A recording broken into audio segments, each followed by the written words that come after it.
Big Boss Kannada season 11ರ ಸ್ಪರ್ಧಿ ಚೈತ್ರ ಕುಂದಾಪುರ ಮನೆಯಲ್ಲಿ ಮದುವೆ ಸಂಭ್ರಮ ಮನೆ ಮಾಡಿದೆ. ಚೈತ್ರ ಕುಂದಾಪುರ ಅವರ ಮೆಹಂದಿ ಕಾರ್ಯಕ್ರಮ ಜೋರಾಗಿ ನಡೆದಿದೆ. ಮೇ 9ರಂದು ಚೈತ್ರ ದಾಂಪತ್ಯ ಜೀವನಕ್ಕೆ ಕಾಲಿಡ್ತಾ ಇದ್ದಾರೆ ಎನ್ನಲಾಗ್ತಾ ಇದೆ. ತಮ್ಮ ಇನ್ಸ್ಟಾಗ್ರಾಮ್ ಖಾತೆಯಲ್ಲಿ ಚೈತ್ರ ಮೆಹಂದಿ ವಿಡಿಯೋ ಪೋಸ್ಟ್ ಮಾಡಿದ್ದು, ಇದಕ್ಕೆ ಮದುವೆಯ ಮೆಹಂದಿ ಅಂತ ಕ್ಯಾಪ್ಷನ್ ಕೊಟ್ಟಿದ್ದಾರೆ. ಚೈತ್ರ ಕುಂದಾಪುರ ಬಿಗ್ ಬಾಸ್ ಮನೆಯಿಂದ ಬಂದ ಮೇಲೆ ಬಾಯ್ಸ್ ವರ್ಸಸ್ ಗರ್ಲ್ಸ್ ಶೋನಲ್ಲಿ ಪಾಲ್ಗೊಂಡಿದ್ರು. ಮಜಾ ಟಾಕೀಸ್ನಲ್ಲೂ ಕೂಡ ಕಾಣಿಸಿಕೊಂಡಿದ್ರು. ಅಲ್ಲಿ ಸೃಜನ್ ಲೋಕೇಶ್ ಚೈತ್ರ ಮದುವೆ ಆಗ್ತಿರೋದನ್ನ ಬಹಿರಂಗಪಡಿಸಿದ್ರು. ಚೈತ್ರಗೆ ಶುಭ ಕೋರಿದ್ರು. ಹುಡುಗನ ಬಗ್ಗೆ ಒಂದಿಷ್ಟು ಮಾಹಿತಿಯನ್ನ ಸೃಜನ್ ಕಲೆಕ್ಟ್ ಮಾಡ್ಕೊಂಡಿದ್ರು.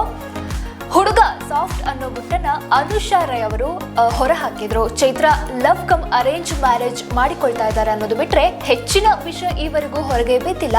12 ವರ್ಷಗಳಿಂದ ಪ್ರೀತಿಯಲ್ಲಿದ್ದ ಚೈತ್ರ ಯಾರ ಕೈ ಹಿಡಿತಾ ಇದ್ದಾರೆ ಅನ್ನೋದು ರಿವೀಲ್ ಆಗಿಲ್ಲ. ಹುಡುಗ ಯಾರೇ ಆಗಿರ್ಲಿ, ಚೈತ್ರ ಮುಂದಿನ ಜೀವನ ಸುಖವಾಗಿರ್ಲಿ ಎಂದು ಅವರ ಫ್ಯಾನ್ಸ್ ಶುಭ ಹಾರೈಸುತ್ತಿದ್ದಾರೆ.